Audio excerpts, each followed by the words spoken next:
Hey guys, how you doing? John High here, and I'm excited to share with you guys a little bit about what we're talking about and the.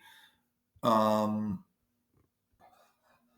hey guys, how are you? John High here. I'm excited to talk about the 2017 National Education Technology Plan, and it was basically aimed to create a plan for learning enabled by technology, really simply put.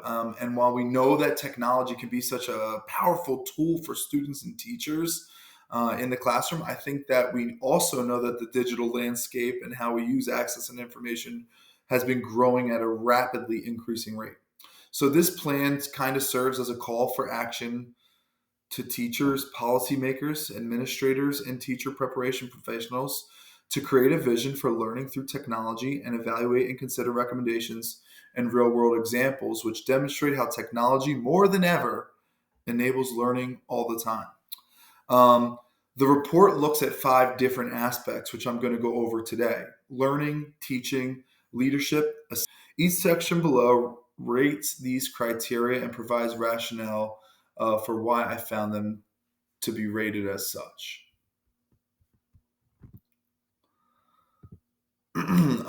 So, like I said, we're going to start by going over the teaching section, but we'll also be looking at learning, leadership, assessment, and infrastructure.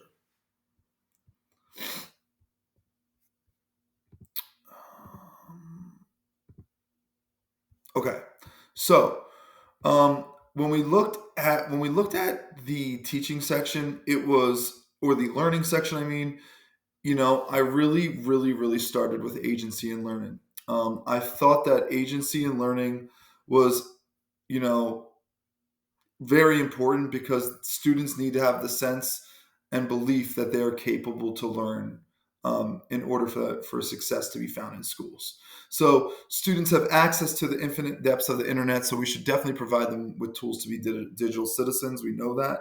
However, creating using project-based learning, I believe, also bridges the lessons from lesson to real life and creating authentic learning. Hi guys, John High here. Today we're going to be taking a look at the 2017 National Education Plan, which aims to create a plan for learning enabled by technology.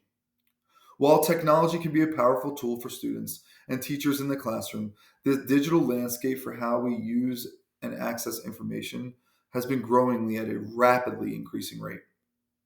This plan serves as a call to action for teachers, policymakers, administrators, and teaching preparation professionals to create a vision for learning through technology and evaluate and consider recommendations and real world examples which demonstrate how technology, more than ever, enables learning all the time. The report looks at five different aspects of learning, teaching, leadership, assessment, and infrastructure, exploring criteria related to each. Throughout this presentation, you're going to see me rate these criteria and provide my rationale and reason for why I found them to be rated as such. Let's start by taking a look at the learning section. Agency in learning is needed for success in the classroom. We need to provide students with the ability to have that sense and belief that they are capable to learn. Students also have access to the infinite depths of the internet. So it's our duty to provide to help them be better digital citizens. I think we can do this by using project-based learning to bridge real-life lessons and the lessons we learn in school, but also create authentic learning experiences through choice and personalized learning. These make a difference, and additionally, allowing students to take a driver's seat and participate in things like blended learning opportunities are also just as vital. As we move into the teaching category, we begin to look at some other criteria.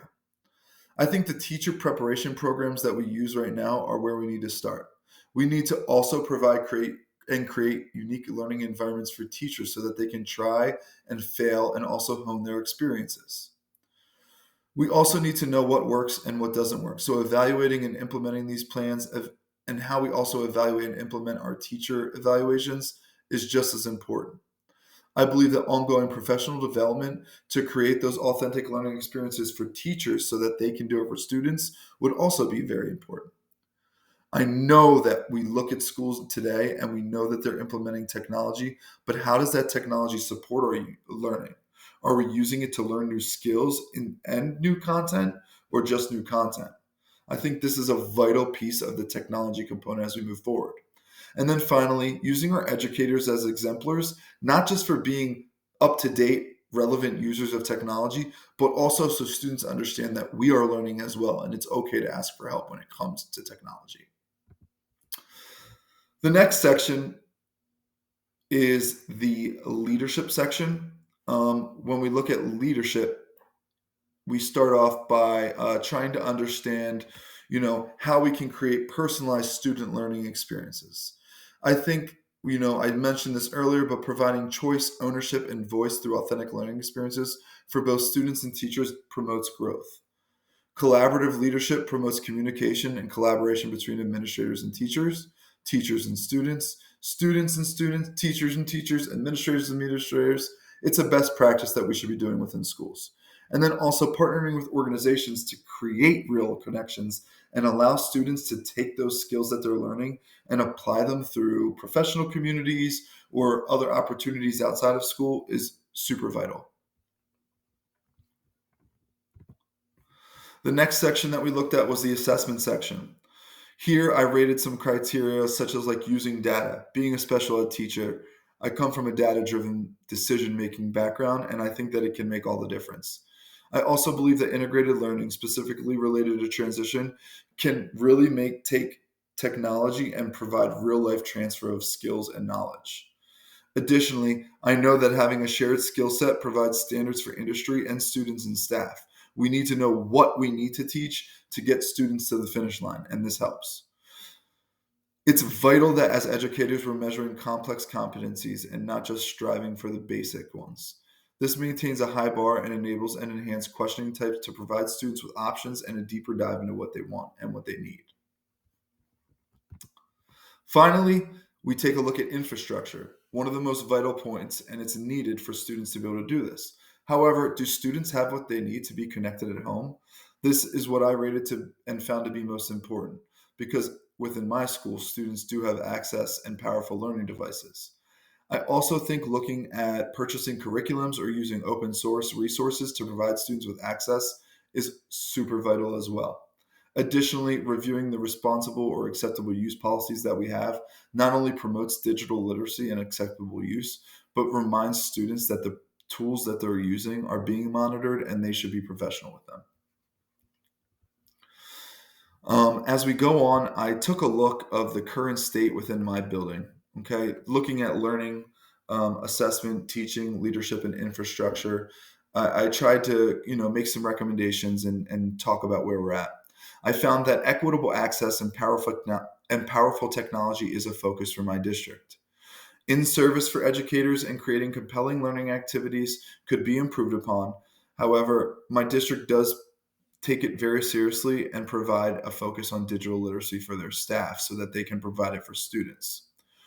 I do know that my district meets regularly and edits the strategic plan regarding the implementation of technology. However, I think including more stakeholders, especially teachers and students, would be vital to this process. Additionally, evaluating and revision of policies, procedures, and assessment of resources is also going to be vital to the program so we know what we have and what we may need to purchase or update or look into using open source resources for. And then finally, I also think it's vitally important for students to have access to powerful devices at home and in school. And I think my school has gone above and beyond in doing that. As we take a look back, I took some of the best practices from the criteria that I chose and ranked them. So as you see from teaching, I chose the agency and learning. From the learning section, I chose the teacher preparation.